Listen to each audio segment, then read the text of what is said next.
In order for you to escape purgatory, you need a guide. For you to conquer this fiery Mount Everest, you must have someone lead you.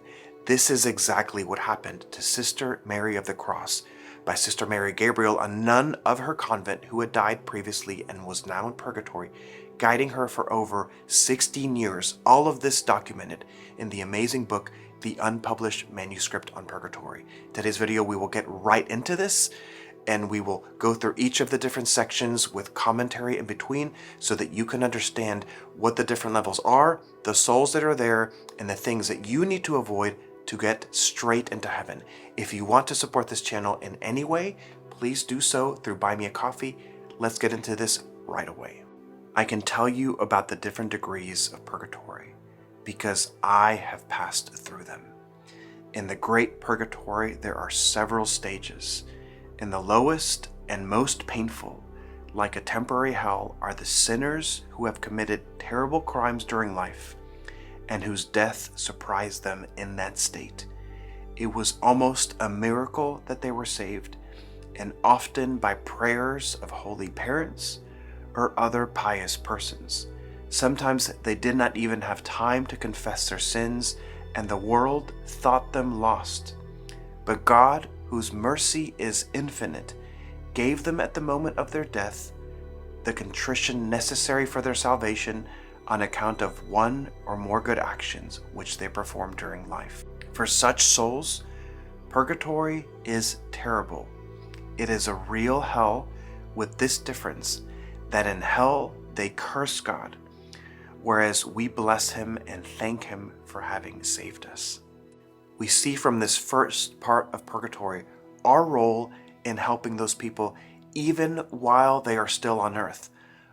We are called to be those holy people and the pious ones. All of us have in our lives people that struggle with sin or ignore God completely. We can pray for them. We can help them avoid hell, and perhaps they won't go to those higher levels of purgatory, but at least they'll enter into it, and they'll be grateful for having been saved. Next to these come the souls who, though they did not commit great crimes like the others, were indifferent to God. They did not fulfill their Easter duties and were also converted at the point of death. Perhaps they were unable to receive Holy Communion. They are in purgatory for the long years of indifference. They suffer unheard of pains and are abandoned, either without prayers, or if they are set for them, they are not allowed to profit by them. There are in this stage of purgatory religious of both sexes who were tepid, neglectful of their duties, indifferent towards Jesus. Also priests who did not exercise their sacred ministry with the reverence due the sovereign majesty, and who did not instill the love of God sufficiently into the souls confided to their care. I was in this stage of purgatory. For that second group that she speaks of, we can know this. We need to come to these people to tell them, you will not get away with your indifference. You will have to suffer for it in the next life. Often people think to themselves, I can be indifferent to God, I can worry just about worldly things, and then I'll make up for it somehow. I'll really love Jesus and everything will be okay. Not so. When we come to the other side and see God, we know the truth, and justice is real. So these could be words of encouragement to people that are stuck in indifference, and we call them out of it to a life of greater fervor. We can also know that our prayers for indifferent and lukewarm religious and priests is incredibly important, because we know that we are helping them avoid as much as possible this intense suffering in this lower part of purgatory. We need to, in this sense, have mercy on them, and we all know the effect that a holy religious and a holy priest can have on us and on the world. In the second purgatory are the souls of those who died with venial sins not fully expiated before death, or with mortal sins that have been forgiven, but for which they have not made entire satisfaction to the divine justice. In this part of purgatory, there are also different degrees according to the merits of each soul. Thus the purgatory of the consecrated souls, or of those who have received more abundant graces, is longer and far more painful than that of ordinary people of the world. For this second purgatory, we need to understand this. We need to have an account of our venial and mortal sins that we still need to atone for.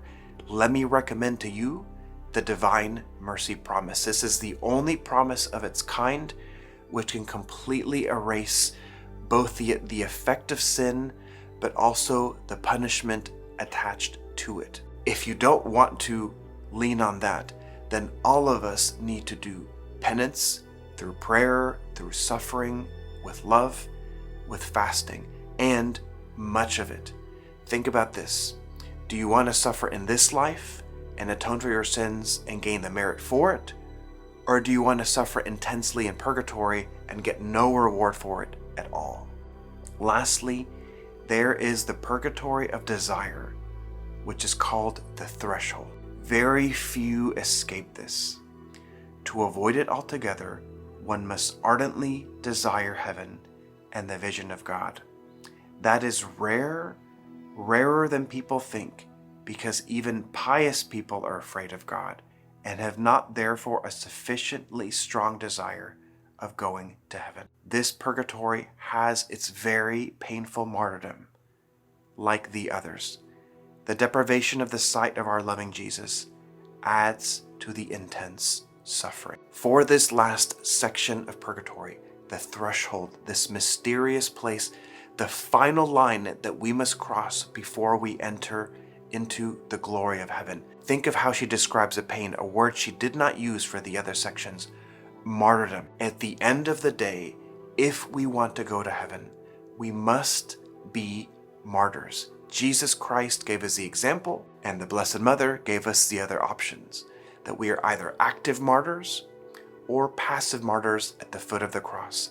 Those are the only two paths. She speaks of this very unique grace that we must ask for, that we must ardently desire heaven and the vision of God. Now you know specifically what to ask the souls in purgatory for. This is a grace that you must ask God for. And do not underestimate the pain of receiving this grace.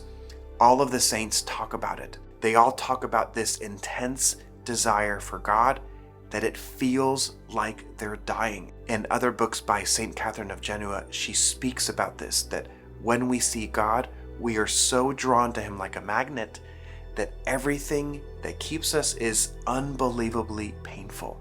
Imagine the moment when we see the gates of heaven, and we will think to ourselves, how could I on earth have been so lukewarm and so lacking in passion and desire for this amazing place? How poorly I wanted it. How little I fought for it. How few people I tried to bring to it. If we were to see heaven, and if we were to see God, as she says in another place, for even 1 minute, we would do anything to try to get there. We would suffer anything for God and for heaven. We would do anything to bring as many people to this beautiful place. Spare no suffering in doing this. My friends, it has been my utter joy to guide you in this amazing book, the Unpublished Manuscript on Purgatory. If you had not seen it yet, you need to check out my video on the Purgatory book giveaway. 12 different books on Purgatory to 34 lucky people. If you want to support this channel in any way, please do so through Buy Me a Coffee. I will see you in the next one.